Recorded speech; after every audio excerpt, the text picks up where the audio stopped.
Hello guys, আপনাদের বাড়িতেও কি ককটেল পাখি আছে যারা ব্রিড করছে না বা এগ লে করলেও সেখান থেকে বাচ্চা বেরোচ্ছে না? তাহলে এই ভিডিওটি আপনার জন্য। আপনাকে প্রথমে মেল ফিমেল কনফার্ম হওয়া পাখি নিতে হবে। একজন বিশ্বস্ত মানুষের থেকেই পাখি নেবেন আর অ্যাডাল্ট পাখি নেবেন। পাখি যদি অ্যাডাল্ট না হয় তাহলে কিন্তু ডিম ফার্টিলাইজড হবে না।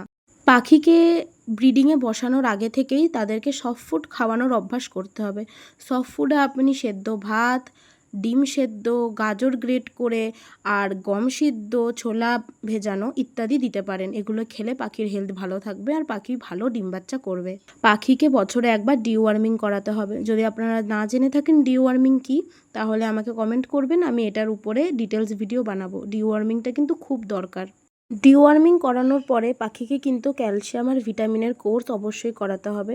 ক্যালসিয়ামে আপনি অস্ট্রোভেট ইউজ করতে পারেন আর মাল্টিভিটামিনে আইমিরাল ইউজ করতে পারেন।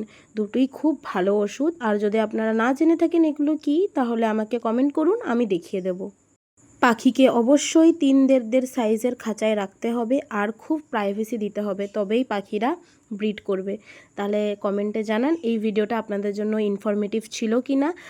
আর আমার ভিডিও যদি ভালো লাগে তাহলে লাইক, কমেন্ট আর শেয়ার করবেন। Thank you.